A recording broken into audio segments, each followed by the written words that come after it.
Micheline, super. Ok, bon voilà, c'est bon. Ben, bonsoir à tous et à toutes pour ce mercredi. Enchanté de vous voir et qu'on puisse vous partager ces informations importantes. Qui est bien sûr, on a le thème de ce soir, c'est les articulations, les problèmes articulaires qui touchent un paquet de monde.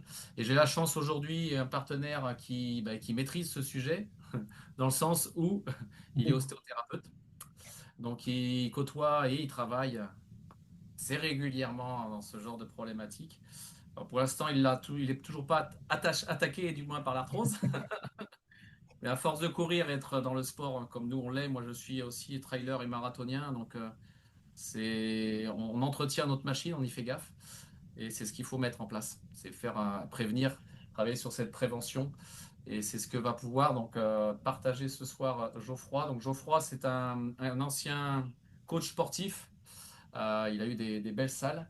Et maintenant, il est parti sur l'idée de protéger les personnes dans son activité, qui est l'ostéothérapeute, en tant qu'ostéothérapeute, en ostéothérapie. À domicile, si je ne dis pas de bêtises. Tu es à Euh, domicile. voilà. Donc, je vais te laisser la main Allez, avec plaisir. pour Merci lancer le Julien. thème. Merci Julien. Allez, pour démarrer, je présente l'ostéothérapie. C'est pas un terme dont on entend souvent parler. L'ostéothérapie, à ne pas confondre avec l'ostéopathie. On n'a juste pas tout à fait la même approche. Le but est le même, soulager hein, les tensions et les douleurs articulaires, musculaires principalement. Voilà, l'approche est juste différente, la formation est différente. Donc voilà, si vous êtes curieux, moi j'utilise principalement pardon, la méthode Dorn, très très douce. Et la philosophie de Dieter Dorn, c'était de réussir à faire apprendre aux gens ce qu'on appelle les autocorrections. Et aujourd'hui, c'est hyper intéressant d'aller déployer ça pour justement avoir de l'autonomie. Pourquoi je parle de ça? Parce qu'en fait, cette pratique-là, elle a une vraie incidence, quand je parle en autonomie, hein, elle a une vraie incidence sur toutes les douleurs articulaires, dont l'arthrose. On parle principalement de l'arthrose. Vous allez voir que l'arthrite et l'ostéoporose, on est quand même sur des notions un petit peu différentes, des problématiques purement articulaires entre deux os. Donc, euh, donc voilà pourquoi moi je parle d'ostéothérapie, et voilà pourquoi je vous parle de la méthode Dorn. Alors, sans plus tarder, on va attaquer le sujet, un sujet qui touche quand même quelques personnes en France, et, euh, et vous allez pouvoir découvrir quelques chiffres. Alors, Julien, ton Oui, secret c'est lancé. est lancé? Ah, tu m'as caché ça.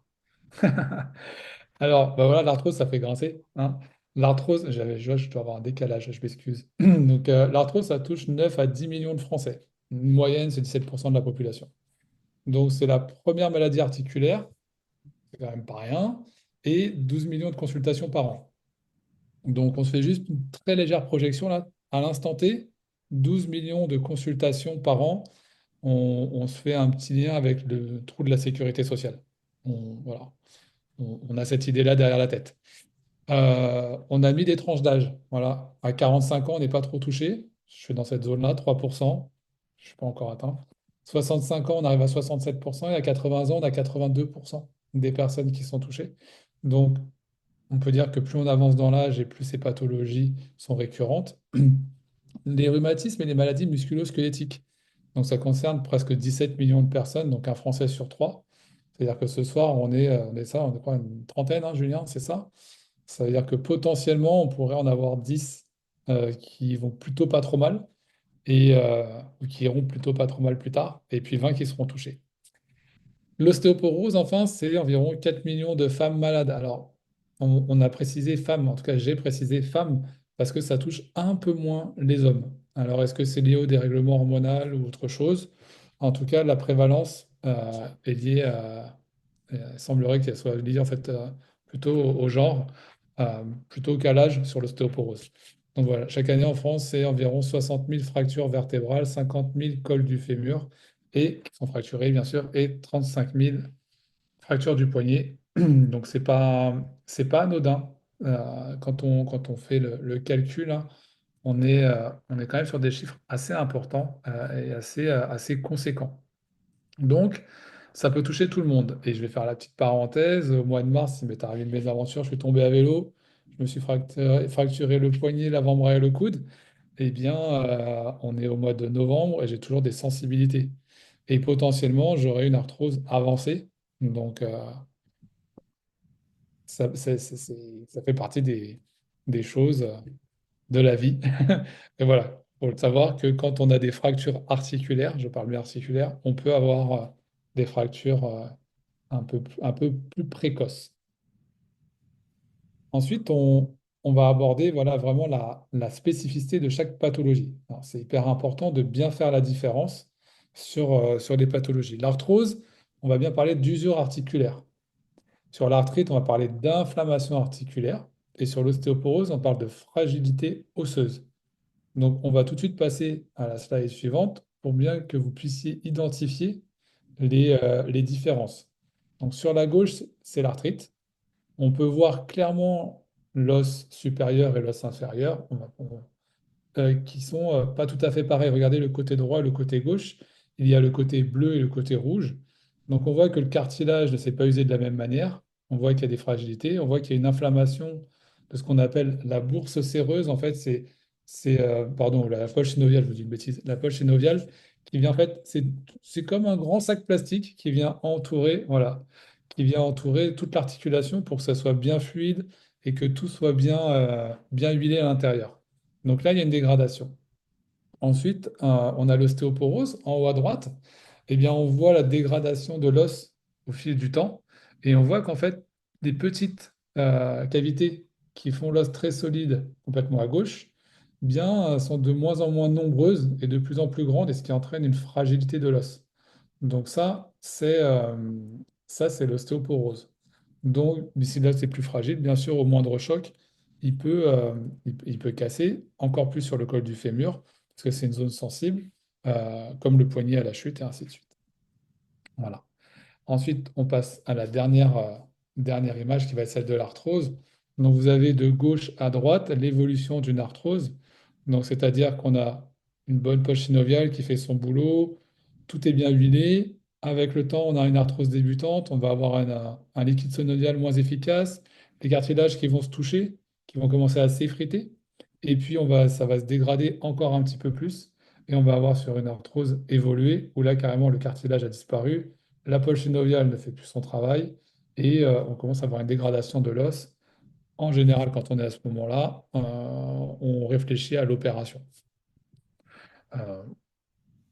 Euh, une prothèse, c'est pas de négatif. Une prothèse, ça peut apporter beaucoup de soulagement.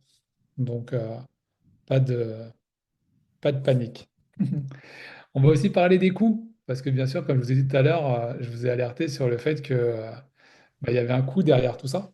Et l'impact sur les finances publiques, il est immense. Alors surtout dans ce contexte actuel politique et économique que nous vivons, sans faire de politique. Voilà, c'est quand même très important et l'impact est immense, hein. Donc on a dit 17% des Français sont touchés aujourd'hui. 22% des Français sur une projection à 2030, donc on augmente encore les budgets, hein, de 93 à 1 milliard d'euros dépensés à 3,5 milliards en 2010. La vraie question, c'est d'où vient cette problématique et pourquoi elle évolue autant? Qu'est-ce qu'on ne fait plus et qu'on faisait peut-être mieux avant? Donc, il faut, euh, il faut essayer de trouver des solutions. Donc, vous êtes là ce soir pour justement découvrir des solutions. Ensuite, voilà, l'impact et les coûts. Donc, je vous ai fait j'ai utilisé un tableau juste avant. On va parler maintenant de coûts concrets, hein. Voilà, c'est 13 millions de consultations annuelles, ce qui en fait la première cause de problématiques et de consultations en rhumatologie. C'est la deuxième cause d'invalidité en France, juste derrière les maladies cardiovasculaires. Donc, c'est quand même pas négligeable et il faut qu'on en soit tous conscients. Donc, si on pouvait aider notre entourage, il ne faut surtout pas hésiter. Et, euh, et voilà, en termes de coût direct, on parle de 3 milliards, c'est la slide qu'on vient de voir. Le coût indirect, bah, c'est plusieurs centaines de millions d'arrêts, invalidités et de prothèses. C'est quand même, euh, c'est quand même énorme. Moi, je compte à chaque fois que je vois ce chiffre-là, c'est assez surprenant. Bien sûr, pour y remédier, on va avoir la chirurgie avec des prothèses. Une prothèse entre 8 et 15 000 euros. à 80% remboursés par la sécurité sociale, plus les mutuelles. C'est pour ça qu'on les paye aussi cher. Donc, on ne pense pas aux mutuelles euh, que pour les lunettes ou pour les dents. Voilà, elle a aussi cette problématique-là, en fait, hein, de pathologies lourdes qui engendrent des opérations lourdes et onéreuses qui grèvent bien sûr les budgets de chaque mutuelle. Et puis enfin, le tarif hospitalier hein, qui augmente tout le temps. Donc, bien sûr, on creuse un petit peu plus et les budgets de la mutuelle, les budgets de la Sécu, et puis indirectement, nos budgets, puisque les mutuelles augmentent également et les remboursements Sécu, s'amoindrissent petit à petit. Les principales causes, justement, on y vient. Alors, bien sûr, on a parlé du vieillissement pour démarrer, le déséquilibre alimentaire avec les carences. Alors, on va parler de carences en vitamines, en calcium, en oméga 3, en zinc, en silice organique. Ça, ce sont vraiment les nutriments essentiels qui vont nous permettre de maintenir l'articulation dans le temps. Ce qu'on appelle le déséquilibre acido-basique. Donc, en fait, on va avoir un corps un peu plus oxydé et oxydant pour l'articulation. Et puis, l'inflammation chronique qui va avec. On va découvrir ensuite comment on peut réguler cette inflammation chronique. L'inactivité physique, la sédentarité, très, très important. Toujours rester en mouvement. Même si c'est un peu sensible, toujours rester en mouvement, surtout, c'est vraiment essentiel pour l'organisme. Sachez que votre os se construit avec des ostéoblastes et il se désagrège avec le temps avec des ostéoclastes. Alors, dans l'image, jusqu'à 25 ans à peu près, les ostéoblastes, alors comme j'aime le dire pour le schématiser un petit peu, et il n'y a pas de préjugés derrière ça, ce sont des petits Chinois qui bossent tout le temps 24-24. Voilà. Les ostéoblastes, eux, ils travaillent 24-24. Et puis on a les ostéoblastes, les bâtisseurs. Eux, ce sont des fonctionnaires. Ils travaillent quand ils ont le temps et après 25 ans, ils travaillent un peu moins quand même. Voilà. Et donc, plus ça va dans le temps et moins ils bossent. Donc, au fil du temps, on a les petits Chinois qui sont les ostéoclastes qui, eux, continuent à casser l'os, d'accord, à désagréger, et puis les ostéoblastes qui bossent moins. Donc, automatiquement, on peut arriver sur des os qui deviennent de plus en plus fragiles. Voilà. Je ne m'en voulez pas s'il y a des fonctionnaires dans la salle ou des Asiatiques, il y a rien de maladroit, c'est pour vous donner une image. Donc, cette partie-là, voilà, c'est pour la partie structurelle de l'os. Donc, l'activité, elle est hyper importante. Donc, pourquoi je vous ai dit ça? Parce que les ostéoblastes, les bâtisseurs, on les active en mettant l'os sous contrainte, c'est-à-dire en lui donnant du mouvement, en mettant des pressions dessus, en allant marcher, en allant courir, et ainsi de suite. D'accord? Donc, plus vous allez mettre l'os en contrainte, et plus les ostéoblastes vont faire leur boulot. OK? Voilà, c'est comme le monsieur avec son fouet derrière les fonctionnaires. Allez, travaillez, travaillez. Voilà, c'est un peu le même concept. Donc, hyper important, l'activité physique. Ensuite, le déséquilibre hormonal. C'est pour ça que plus de femmes sont touchées, c'est ce que je vous expliquais tout à l'heure. Les facteurs génétiques et environnementaux, bien sûr, parce que si on parle de stress oxydatif, on va oxyder plus rapidement l'organisme. Si on oxyde l'organisme, on l'abîme plus rapidement. Les postures et les gestes répétés, ça, dans beaucoup de métiers, c'est bien connu. Euh, des choses ont été mises en place pour les gestes et postures répétés. Et ce sont souvent des solutions de compensation, mais ce ne sont pas des solutions qui vont impacter directement l'articulation pour prévenir le trouble et les douleurs. Je vais vous donner un exemple qui va peut-être vous parler. On va parler des caissières pour parler des gestes et postures répétés. Les caissières, dans les premiers temps, elles avaient la machine devant elles et elles avaient une table. D'accord? Juste une table. Donc, en fait, il fallait faire passer les produits et elles rentraient avec leurs petits doigts comme ça sur la machine les tarifs. Et puis, ça a évolué. On a mis des tables inclinées pour que les produits glissent plus facilement parce qu'elles avaient mal au bras. Et puis, on est arrivé à mettre des rouleaux pour que les produits glissent plus facilement. Ensuite, on a mis des tapis et là, tout s'est automatisé avec l'électricité et on a même eu des caisses électriques, électroniques pour l'évolution. Et enfin, on a eu des scanettes, donc tous les codes barres, hop, on pouvait les scanner. Mais ça n'a pas changé le mouvement en fait de la caissière. Ça allait toujours dans le même sens. Et ils se sont rendus compte que les caissières, finalement, même avec les évolutions technologiques, eh bien, elles avaient toujours mal aux épaules. Donc, ils ont fait quoi? Mais ils ont changé les caisses de sens. Une à droite, une à gauche, comme ça, bah, on pouvait passer plus de monde, c'était plus facile, mais on s'est rendu compte que les caissières, elles avaient toujours mal aux épaules. Et en plus, aux deux épaules maintenant. Donc, c'est encore plus handicapé, les pauvres. Donc, qu'est-ce qu'on a fait? Eh ben, on a dit, ah, sur les gros volumes, sur ce qui est trop lourd, on va mettre des petits codes barres détachables. Super bonne idée pour le coup, très pratique. Donc, ils ont pensé que ça allait suffire. Mais non, parce qu'en fait, les 2 kilos de pommes de terre ou les 2 kilos de carottes que vous achetez, il faut toujours les déplacer, il faut toujours les porter, il faut toujours les tirer. Donc, toujours des problématiques. Alors, de moins en moins de troubles musculo-squelettiques, mais toujours des problématiques articulaires douloureuses et inflammatoires. Et puis est venue l'évolution scandale, la caisse autonome. Là, chacun scanne son code barre et on n'a plus de caissière, en tout cas beaucoup moins. Et là, ça fait scandale. Mais bon, toute évolution technologique a amené des pertes d'emploi. Et donc, est-ce que vous savez quelle va être l'évolution des caissières et l'évolution de ces fameux passages de produits pour pouvoir les payer? Ben, l'évolution, ça va être un grand portique, comme dans les aéroports de sécurité. Vous allez passer votre caddie, ça va tout scanner automatiquement avec des puces. Et vous aurez juste à mettre votre carte bleue à la sortie du scan et vous pourrez payer. Il n'y aura plus de caissière, il y aura juste des agents de sécurité. Voilà. Ça, c'est l'évolution, voilà, de la grande distribution et des caissières. Donc, gestes et postures répétés. Voilà. Allez, on peut passer à la suite maintenant. Prévenir l'arrivée des inflammations et de toutes ces problématiques.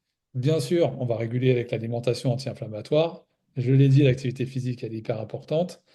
Le soleil et les vitamines D, ça favorise effectivement l'inégalité de la peau et des articulations. L'hydratation, on est bon là-dessus aussi. Il faut bien s'hydrater. En moyenne, 1,5 litre, 2 litres. Voilà. Et quand on est à l'été, on peut passer entre 2 et 3 litres par jour sans aucune difficulté. C'est très très bon pour l'organisme. On ne sera jamais trop hydraté. La gestion du stress, le sommeil qui va avec, le soleil, bien sûr, la gestion du stress, j'en ai parlé, et puis la complémentation. Et la complémentation, on va y venir, on va y venir juste après pour bien vous expliquer qu'en fait, notre alimentation ne suffit plus, donc on a besoin de la compléter, de la complémenter, de la supplémenter comme vous voulez, peu importe le nom, c'est pas grave, il faut lui donner d'autres choses. Alors, ce coup-ci, je parle plus. Je laisse la place à Julien, à mon copain Julien. Julien, c'est un, Julien, c'est un sportif, bien sûr, mais Julien, c'est un vrai passionné. C'est un vrai, vrai passionné de la santé. Il a réussi à impacter toute sa famille. Il a réussi à impacter nombreux de ses amis. Et quand on ne se connaissait pas, il a réussi à m'impacter quand même. Donc ça, c'était pas mal et ça a été fort de sa part. Et tellement impacté que je suis devenu un partenaire, un collègue et aujourd'hui un ami. Un ami de galère des fois parce qu'on part dans des trucs, c'est assez marrant. Et voilà, j'ai un vrai, vrai, vrai grand plaisir à travailler avec lui. Et comme c'est son test sanguin qu'il va vous présenter, bah, je vais le laisser parler et il sera plus efficace que moi pour vous expliquer tout ça et les évolutions de ces résultats. À toi de jouer, Julien. Avec plaisir. Merci Geoffroy pour toute cette technicité. Donc, si je retiens bien, moi qui suis marathonien et coureur, hein, je vais faire un 80 km, mes ostéoblastes vont bosser. Peut-être de trop C'est même. ça. Normalement, tout sportif devrait avoir un Ah bah, peu plus d'ostéoblastes actifs. Ouais, exactement. Et c'est pas top. raté surtout. Et sur la petite slide avant, j'aurais voulu montrer, on avait mis cette petite image qui est sur le côté droit pour démontrer que la Terre, on parle de silice, il a parlé de silice Oui. organique. Dans les sols, on doit avoir des silices organiques et dans la plante, on doit avoir la silice organique. Mais comme maintenant, il y a beaucoup de transformation de nos plantes, même de la graine, eh ben, on en a moins. Donc c'est Mm. là qu'on vient sur des formes de carence. Et le soleil, la vitamine D, les oméga 3, etc. etc. D'ailleurs, toute la petite histoire pour le cas pour Geoffroy, il a réparé sa structure osseuse due à sa fracture il a pu raccourcir son délai de plâtre de 2 semaines de moins parce il a enrichi son organisme pour mieux se structurer, mieux se réparer. Donc là, effectivement, on va parler de tests parce qu'on parle de complémentation, mais il n'y a rien au hasard. c'est comme pour tout, comme pour notre véhicule ou comme pour notre piscine, si on va par là. Moi, j'en ai une piscine. Bah, d'ailleurs, je vais me présenter un peu plus. C'est vrai que je suis Julien Bossard, je suis sur Sud Perpignan. Je suis enseignant et sportif. Et ce test-là, j'ai voulu le faire l'année dernière parce qu'on me l'avait conseillé, on me l'avait promotionné, on me l'avait expliqué. J'avais vite compris l'idée parce que sur ma piscine, c'est ce que je fais. Alors, c'est pas du tout les mêmes valeurs forcément, mais là, ça analyse les acides gras. Les acides gras, les 11 acides gras qu'on peut avoir dans l'organisme, donc les oméga 9, les oméga 6, les oméga 3, les graisses saturées, et ils arrivent à faire une fourchette et avoir une image claire de la personne sur une durée de vie de la cellule sanguine. Donc c'est sur 120 jours, hein. C'est sur une durée de vie cellulaire globale de la cellule sanguine. Et ils nous permettent, grâce à un laboratoire que je vous montrerai tout à l'heure, de démontrer des chiffres. Là, on voit que c'est rouge, déjà, c'est pas bon. Quand c'est orange, on est mieux. Quand c'est vert, c'est parfait. Ben là, donc les codes couleurs, ils sont pas mis au hasard, hein. On voit que là, j'étais en rouge à 16 oméga 6 pour un oméga 3. Et normalement, le ratio idéal, c'est 3 oméga 6 pour un oméga 3. Donc déjà, ce petit chiffre-là nous indique que j'étais en inflammation chronique. À 43 ans, ça passe. 50 ans, ça passe un peu moins. Ce qui nous parlait tout à l'heure, Geoffroy, des inflammations. L'arthrose et l'arthrite, c'est dû à ces inflammations chroniques, effectivement, qui vont enclencher pas mal de donc, ces pathologies. Il a parlé aussi d'équilibre acido-basique, ça en fait partie. Là, il faut absolument diminuer cette acidité qu'on peut avoir dans notre corps, qu'on peut, qu'on peut alimenter notre corps par cette acidité, due au coca, due au sucre et à toute notre alimentation transformée. Donc ce déséquilibre-là, ce test-là nous démontre un point. Celui que j'aime bien analyser, donc déjà valeur de protection, on comprend très vite que c'est zéro, pas bon, donc j'étais pas protégé. Et là, on avait un indice, j'étais dans le rouge, à 9,2 oméga 6 pour un oméga 3. C'est cette fluidité de la membrane, c'est cette souplesse membranaire. Ce qui permet plus elle est fluide, ben, plus le nutriment et les aliments rentrent. Et plus elle est fluide, plus les déchets peuvent sortir. Donc elle a une souplesse, une facilité à faire ce mouvement-là. Et donc, bien entendu, à pouvoir bien mieux fonctionner et bien mieux se démultiplier. Donc moi, j'étais les valeurs cibles. 12 pour 1, c'est 0% des nutriments. 8 pour 1, 50% des nutriments. 4 pour 1, c'est 100%. Donc là, j'étais à une valeur de 40% du restaurant où j'allais manger, où je pouvais aller manger. Ben 40%, je prenais, 60, j'allais directement aux toilettes. Donc c'est un peu dommage et c'est intéressant de savoir ça. Parce qu'on comprend beaucoup de choses en analysant ce test-là. Et on m'a dit, ben, 4 mois plus tard, tu feras un autre test, tu utilises un élément, et 4 mois plus tard, tu referas un deuxième. J'ai dit, OK, c'est ce que j'ai mis en place. J'ai mis en place ça pour voir, hein, parce que je voulais lui prouver que ça ne marcherait pas. Bon, ça a marché. Je suis passé de 16 pour 1 à 2,6. Donc à une fourchette en dessous des 3 pour 1. En valeur de protection à 91%. En indice oméga 3 à 8,4%. Donc j'étais quasiment à la perfection. Le force mentale, parfait. Et l'indice, la fluidité membranaire, je suis à 4,7. Et donc, du coup, cet test-là, cette analyse, nous donne une grille, une valeur avant et une valeur après. On voit, bon, les acides gras, c'est ce que je vous disais, hein, les 11 acides gras, ils sont ici, hein, pour ceux qui connaissent et qui maîtrisent. Là, c'est mon premier test, là, c'est mon deuxième. Donc, on voit l'évolution, hein, 30% ici, je passe à 13, moins 29, je passe à moins 55. Il y a une particularité sur ce mois, c'est que je me suis fait opérer en mois de septembre 2024 de l'épaule. En juin, je courais encore. En juillet, j'ai arrêté. Donc, j'ai arrêté de prendre des amandes. Des noix, amandes, tout ce qui est oléagineux. Donc, les oméga 3, les alpha-linoléiques, j'en prenais moins, voire même plus. Donc, c'est pour ça que j'ai une déviation. Par contre, j'ai pris des éléments, le PA, moins 76 à 0%, je suis parfait. 0, c'est parfait, hein. Moins 10 plus 10, on n'est pas trop mal, on est dans une bonne fourchette. Mais 0, c'est parfait. Et on prend le DHA, pareil, 0%. Et de la DPA, idem. Je suis à 18, j'étais un peu trop haut. J'ai pris un petit peu trop. Mais c'est ça qui nous démontre que c'est cette analyse qui nous permet de savoir que ce qu'on prend a un impact. Donc il parlait de complémentation. Effectivement, il faut chercher maintenant de la complémentation. Faut plus réfléchir, il faut le faire.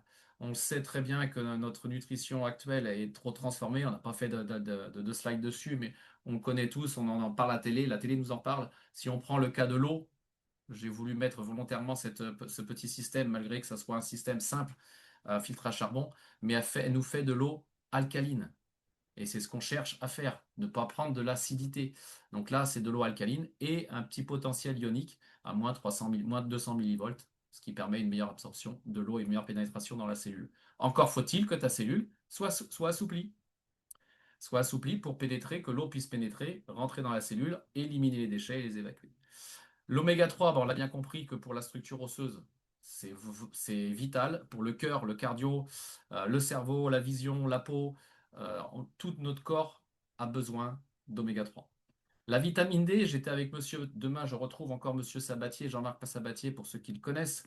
Lui, bien sûr, il travaille avec le directeur du CNRS et on a échangé sur la vitamine D parce que c'est un fervent connaisseur, même, je crois que c'est un des plus grands experts en français sur cette vitamine D. Je vous conseille de regarder des vidéos sur lui par rapport à ça. Donc vitamine D et K2. La vitamine D3 et la K2 ont une meilleure pénétration dans le métabolisme. Et la vitamine D, c'est pas une vitamine, c'est une hormone et qui va pouvoir avoir le rôle de facteur, le rôle de messager. Et lui, il nous parle de 10 000 UI par jour. C'est énorme. L'OMS, c'est 3 000, mais lui, il dit clairement c'est 10 000. Il dit 10 000 UI, c'est la dose qu'il nous faudrait tous pour avoir un facteur cohérent qui apporte les bons messages aux différents organismes, aux différentes cellules de notre corps.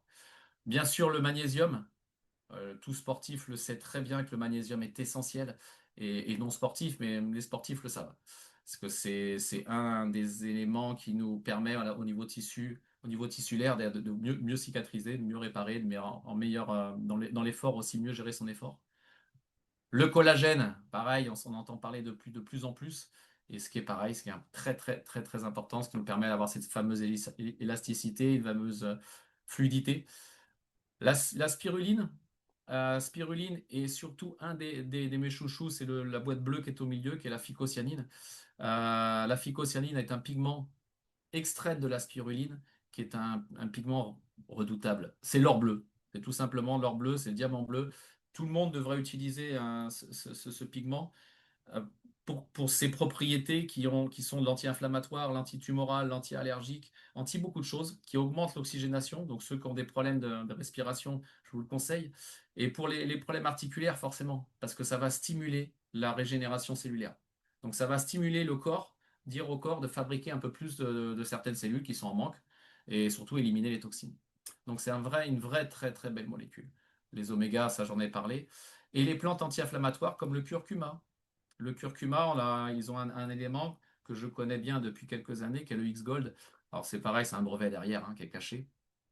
Un grand brevet joue un rôle anti-inflammatoire extrêmement costaud. J'ai mis le Boswellia, il y a le Salix alba aussi, qui est une plante aussi anti-inflammatoire. Donc il y a des éléments naturels qui nous permettent d'éliminer ces inflammations chroniques, que fait partie l'arthrite, les arthroses et les douleurs inflammatoires qui vont être générées par l'arthrose, ces douleurs-là.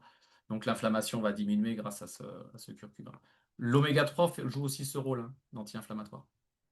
Alors il y avait aussi une petite image en haut à droite, la structure que je connais maintenant depuis peu, depuis un an, a eu un label de la meilleure huile en termes de goût, au niveau comment, labellisé en termes de goût par des chefs, tout simplement.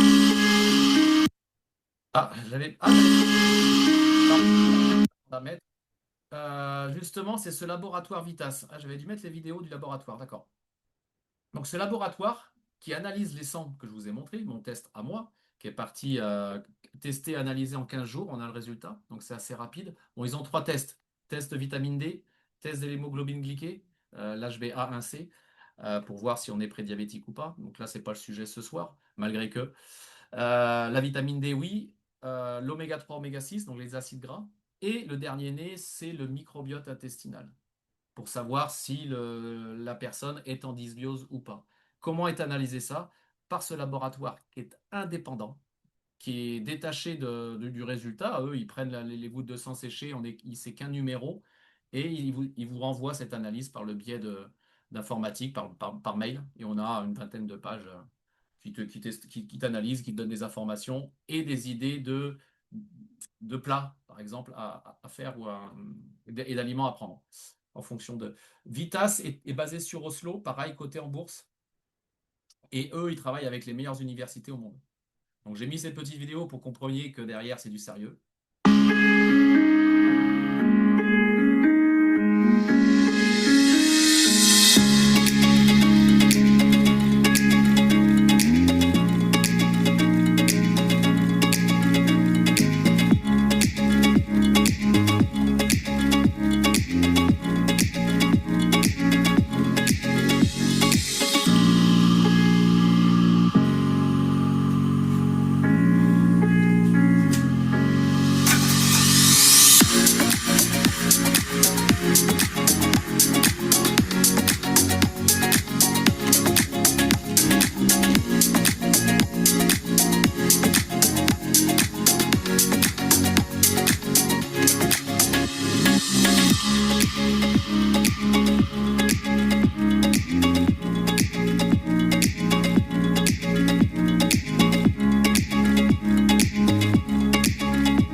Donc voilà, bon, je vois que c'est vrai que je parle assez rapidement, parce que c'est vrai que je connais le sujet et c'est vrai que ça me passionne. Et même des fois, je suis agacé d'entendre et de voir des personnes qui ne bougent pas, alors que c'est si simple de mettre des choses en place. Déjà, rien qu'en éliminant certaines choses, certains aliments par jour réguliers, comme le sucre, qui en fait partie, le diminuer, mais il y en a partout. Il y en a partout. Donc là, cette petite vidéo qu'on vient de voir, on voit qu'il y a des machines cachées derrière. Donc ils appellent ça de la chromatographie. C'est des machines qui vont analyser cette fameuse vie cellulaire. Donc sur cette durée de plus de 4 mois. C'est les personnes qui veulent rentrer. L'autre photo qu'on voit sur le côté droit, ben, c'est le laboratoire qui s'appelle Ixion, qui recrée le méthode de culture de la spiruline. Et donc, cette fameuse phycocyanine. Et bientôt, là, ils sont en train de le faire, de cultiver dans ces formes de bassins, dans ces formes d'aquarium. Pourquoi ils l'ont fait en forme d'aquarium? C'est que ben, l'air et l'eau est contrôlé. Donc, il n'y a pas d'entrant pathogène. Il ne peut pas y avoir de pollution. Donc, ils maîtrisent la qualité sanitaire. Et bientôt, ils vont pouvoir recréer, ils sont en train de recréer, plutôt pas bientôt, ils sont en train de le faire maintenant, des oméga 3 à base d'algues, à base de cyanobactéries aussi, pour éviter de toucher les petits poissons. Il y en a hein, sur la planète, mais de moins en moins, parce qu'on doit nourrir la planète entière d'oméga 3. Donc on comprend très vite que la pêche intensive a ses limites, malgré que ce qu'on a à l'heure actuelle sont les poissons qui sont dans cette bouteille d'huile. Elle vient des fjords en Norvège. Donc c'est des fjords spécifiques, hein. OE, la société, par contre, Zinzino, paye à l'État norvégien cette zone-là pour justement garder une non-pollution de ces fjords. Donc c'est assez poussé. Ils préfèrent avoir de la qualité, c'est ce qu'ils veulent absolument. Depuis qu'ils ont découvert ces photobioréacteurs, bah là, la qualité est encore plus optimisée. Là, ils se réjouissent du fait qu'on peut nourrir la planète entière. Et il y a un petit cadeau caché aussi derrière ces photobioréacteurs, c'est ces cyanobactéries ont une forme de déchet derrière. Ces déchets-là, au lieu de les jeter, ils vont recréer des plastiques. Ils vont recréer des formes de plastique. J'appelle ça plastique, mais ce n'est pas du plastique. Ils vont recréer des emballages qui vont pouvoir se dissoudre dans l'eau chaude. Donc, et derrière, cette dissolution, cette solution du moins dissoute, devient une forme d'engrais pour les sols. Donc, ils sont en train de créer un autre. Donc, ils cherchent, ils poussent l'écologie à son paroxysme et c'est ça qui est intéressant. Donc, Bah écoute, je suis très heureux de... alors ce que je vais laisser, alors je vais laisser particulièrement la main à une personne bah, qui m'est chère forcément. Comme a dit très bien Geoffroy dès le début, quand on connaît des choses, quand on a découvert et compris que c'était pertinent, parce que moi j'ai rencontré la phycocyanine il y a 2018, ça m'a stoppé mon ulcère. Alors j'ai pas tout compris le pourquoi du comment, j'ai pas cherché, et sportivement j'étais mieux. Je dis OK. Et l'allergie, allez, le troisième point, c'est que l'allergie de ma petite fille, qui avait à l'époque peut-être 6 ouais, peut-être 6 ans, je m'en souviens plus trop, en 2018, 7 ans, 7 ans, je calcule un petit peu. Eh bien, plus l'allergie disparue. Et là, j'ai pensé de suite à maman. Maman qui avait des gros, gros, gros soucis de santé et donc de l'arthrose. Donc, je vais te laisser un petit peu la main. Je ne sais pas si je peux réactiver le micro. Je te vois pas. On est tellement nombreux, 70. Je Ouais, peux. Ça y est, c'est voilà. bon. Bien. Ben voilà, je vais te laisser un petit peu la main justement par rapport à ta problématique, surtout bon, viscérale, tu l'avais. Ça pourrait être le sujet, on va le traiter aussi parce qu'il faut savoir qu'elle avait aussi des soucis au niveau de l'intestin, des gros, pas des petits, c'est des très gros soucis au niveau de plusieurs bypass, hein, plusieurs opérations, mais aussi de l'arthrose. Donc je voudrais que tu nous partages Mon ton arthrose, expérience. oui, ben, mon arthrose, elle est venue déjà par un problème de cancer, puisque je l'ai senti avec tous les médicaments qu'on m'a donnés, l'Arimidex, le Femara ou des choses comme ça. Et ensuite, bon, ben, traité par des aspirines à la codéine, le tramadol, enfin, des choses qui me correspondaient plus du tout. Donc, ça a été anti-inflammatoire, d'où après le problème pour le foie. Et donc, bah là, par la suite, bah, Julien m'a fait connaître la société et c'est surtout que j'ai pris la fucosianine. Et c'est ça, la fucosianine et le gold au début, franchement. Et puis, bah, suite à ça, je bougeais, je me suis mis à bouger puisque je prenais la fucosianine.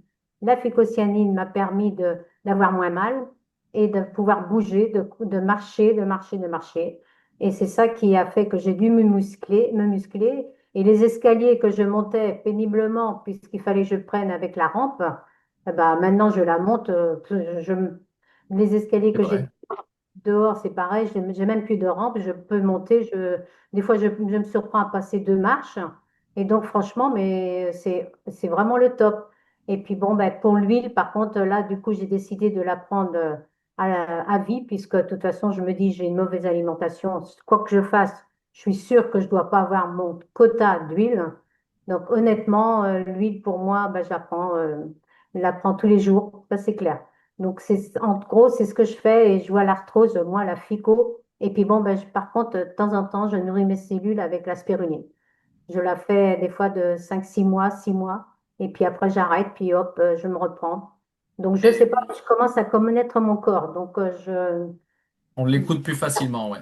j'arrive à bien gérer et je suis vraiment contente. Et c'est vrai que pourquoi j'ai pas connu depuis plus tôt pour les histoires de l'arthrose, pourquoi j'ai pas connu plus tôt la phécocianine? C'est ce que je regrette de ne pas l'avoir eu à 50 ans parce que j'ai perdu facilement 10 ans à avoir mal, que bon, ben, on me soignait. La phytothérapie, j'ai pris. Et c'est grâce à la phytothérapie d'ailleurs que je me suis dit, par les plantes, il fallait que je fasse quelque chose. Et c'est là que Julien m'a connu les plantes, quoi.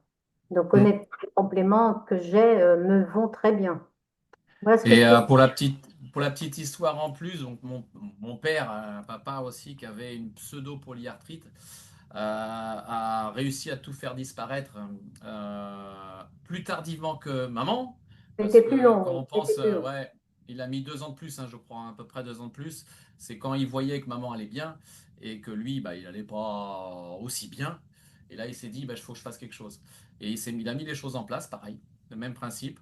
Et pour la petite histoire qu'elle n'a pas racontée, et c'est qu'ils ont fait Saint-Jacques-de-Compostelle par la suite. Ils ont Ah fait oui. les fameux Puy-en-Velay, Cahors, Cahors, Roncevaux, je ne sais plus trop où, et jusqu'à finir cette année avec ma sœur, là, jusqu'à Saint-Sébastien. Donc malgré qu'il y a combien 10, 8 ans, tu avais ton arthrose? Bon, maintenant, tu dirais que tu les as plus. Oui, oui, oui, oui. Oui. Ou même plus que ça, parce que enfin, je sais pas combien ça fait 19 ans que j'avais l'arthrose. Il y a Ouais. 19 ans que ça a commencé. Donc, C'est sûr Donc que voilà, tout est possible. Tout est mm, possible, il faut juste enclencher et donner au véhicule, donner à notre corps des éléments qui vont lui faire du bien, qui vont lui apporter, modifier des choses, qui vont lui apporter des choses positives, comme on fait pour nos piscines. Donc là, c'est vrai que j'avais 2 témoignages, on ne va pas les passer pour pas être trop long ce soir. Là, celui-ci, on vous le partagera pour ceux qui le veulent. C'était sur une spondylarthrite, vraiment un résultat incroyable. Mais c'est des pigments, c'est des éléments qui sont vraiment, vraiment, vraiment pertinents à mettre en place. Donc, comme disait très bien Geoffroy, le fait de mettre ces nutriments ou ces compléments, on peut se mouvoir, comme a dit aussi maman, on peut se mouvoir, on peut bouger, on peut se muscler. Si on coince, ben on se muscle pas, on reste avachi et ben, on grossit, on fait des dysbioses parce qu'on enrichit son organisme avec du sucre ou d'autres éléments pas positifs et on rentre dans un cercle pas très vertueux. Donc voilà un petit peu ce qu'on voulait apporter. Geoffroy, si tu as des compléments à apporter, avec grand plaisir. Alors, j'ai pas plus de compléments que ceux que tu as apportés. Euh, Par expérience, et je vais vous faire moi aussi un petit retour d'expérience, suite à mes fractures au mois de mars, pendant jusqu'au mois de juillet, jusqu'à fin juillet, j'ai utilisé la phycocyanine. Et pas du tout de douleur en fait. Pas du tout de douleur, vachement bien régulé. Et depuis le mois d'août, j'ai volontairement arrêté la phycocyanine parce que je prépare aussi un marathon pour le mois de mars. Et on n'a pas le même gabarit, mais on a le même projet. Alors, donc, j'ai arrêté pour voir justement la différence sur l'organisme parce que la phycocyanine ne sert pas que à soulager les douleurs. Elle permet aussi de resynthétiser, de synthétiser plus facilement ce qu'on appelle l'ATP. Ouais. L'ATP, c'est la molécule ou la molécule chimique qui va nous permettre d'avoir de l'énergie quand on a une contraction musculaire.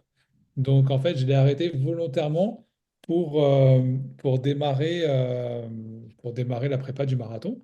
Et je vais réenclencher au mois de décembre la prise de phycocyanine parce que il faut faire aussi par étapes. On ne peut pas nourrir tous les jours. En tout cas, c'est mon regard. Certains spécialistes vous diraient que on peut le faire tous les jours.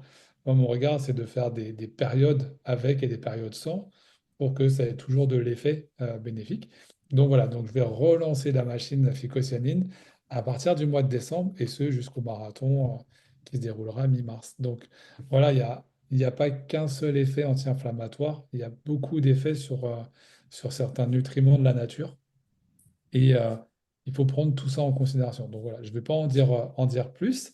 Ce que je vous invite à faire, d'un moment, vous avez été invité par quelqu'un, donc vous pouvez les remercier déjà, de vous avoir fait découvrir cette conf du mercredi. La conf du mercredi, comme c'est écrit, bah, c'est le deuxième. Ah, d'ailleurs, il y a une petite coquille. Le Ouais. deuxième et troisième mercredi de chaque mois, d'accord? On parle d'un thème santé. Vous pouvez le remercier de vous avoir invité. Vous pouvez aussi partager autour de vous, parce qu'aujourd'hui on a parlé d'arthrose, donc c'est un sujet. Si je ne m'abuse, le prochain mercredi, pardon, on va parler d'endométriose et de fibromyalgie. Alors l'endométriose, c'est une problématique de santé qui, alors, je ne vais pas dire qui est à la mode parce que c'est pas très sympa, mais dont on parle beaucoup plus et qui arrive et qui se déploie de plus en plus en fait. Donc ça devient vraiment compliqué et problématique pour vous, mesdames. Donc on a fait le choix de reprendre ce sujet qui a déjà été évoqué. On va le reprendre ce coup-ci avec plus de témoignages et on espère avoir un peu plus de spécialistes du sujet. Voilà, sur le microbiote et surtout la partie digestive. Voilà, Aïe. merci à tous pour votre présence. On était 65 ce soir. C'est Ouais. vraiment super. 70 même, ouais. Et jusqu'à 70, on a été génial. Donc, dupliquer, partager. On va mettre le lien. Alors, attendez, je vais essayer de mettre le lien dans le chat juste avant qu'on se sépare. Comme ça, vous pourrez le prendre Pour les replays. ouais, pour les replays. Voilà, comme ça, vous les aurez. Vous pourrez les partager également.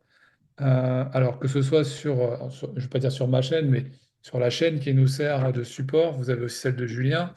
Il y a pas de souci là-dessus, il n'y a pas de concurrence entre nous. Hop, voilà. Vous avez la chaîne YouTube d'Obsol Prévention. Dessus, vous allez retrouver toutes les conférences du mercredi qu'on a pu faire. Et voilà. Donc, dans 15 jours, on se retrouve avec les deux mêmes présentateurs. On va vous ramener des guests, des guests stars. Et on parlera d'endométriose et de fibromyalgie. Voilà. On vous souhaite. Alors, il y avait peut-être des questions parce que j'allais vous souhaiter une